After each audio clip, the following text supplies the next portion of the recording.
Everyone, আসসালামু আলাইকুম। সবাই কেমন আছেন? আশা করছি সবাই ভালো আছেন। আলহামদুলিল্লাহ, আমিও অনেক বেশি ভালো আছি। আজকে আবারও আপনাদের মাঝে হাজির হয়ে গেলাম আমার একটা ডেলি ব্লগ নিয়ে।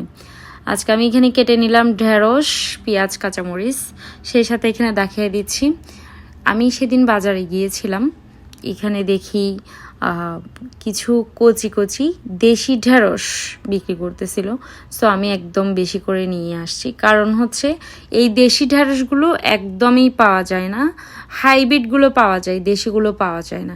এখানে 3 সাইজে ছিল, বড়, ছোট, মিডিয়াম, একসাথে কিনছি, কিন্তু এগুলো আমি আলাদা করে রাখছি এক এক সময় এক একটা, যাতে এক এক কিছু দিয়ে খেতে পারি, মাছের সাথে, মাংসের সাথে ভাজি করে।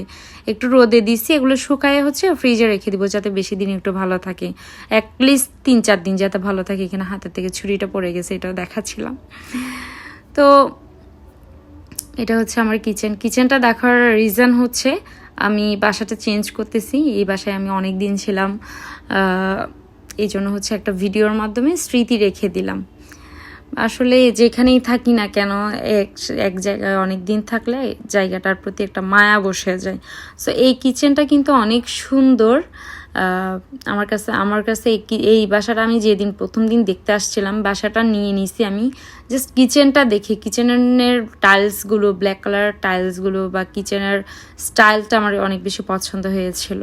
সো আমার প্রিয় কিচেনটা ছেড়ে চলে আসবো, এটা ভাবতেই আমার খুব খারাপ লাগতেছে। তো আমি বাসায় 4-5 দিন ছিলাম না, আমি বাসা চেঞ্জ করে চলে যাব ঢাকায়। সেজন্য আমি ঢাকায় গেছিলাম বাসা দেখার জন্য।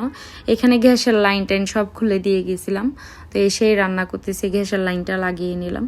এখন চুলায় দিয়ে দিচ্ছি সরিষার তেল, পেঁয়াজ, কাঁচামরিচ। এখন এই কারণ হচ্ছে ঢেঁড়স ভাজি করে নিব। তো ঢেঁড়স ভাজির মধ্যে আমি দিয়ে দিচ্ছি হচ্ছে 5 ফোড়ন। আমি আসলে সেইভাবে রান্না জানি না, আমি একজন থেকে যে যখন রান্না করে তার পাশে দাঁড়িয়ে শিখি। এইভাবে 5 ফোড়নের মধ্যে, 5 ফোড়ন বলতে সবজির মধ্যে আমি আমার হেল্পিং হ্যান্ড থেকে শিখেছি এটা। সবজির মধ্যেও একটু 5 ফোড়ন দিলে ফ্লেভারটা খুব ভালো আসে, নিরামিষ হলে আর কি।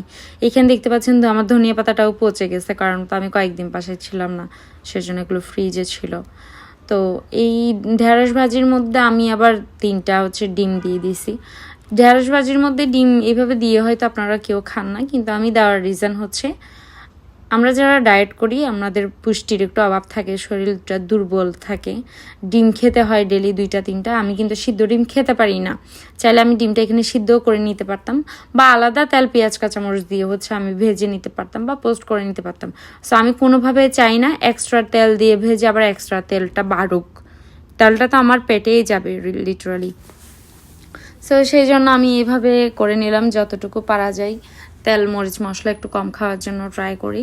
এখানে আমি ঘি দিয়ে ভেজে নিচ্ছি পরোটা। আমার আজকের দুপুরের লাঞ্চ কেমন হলো জানাবেন।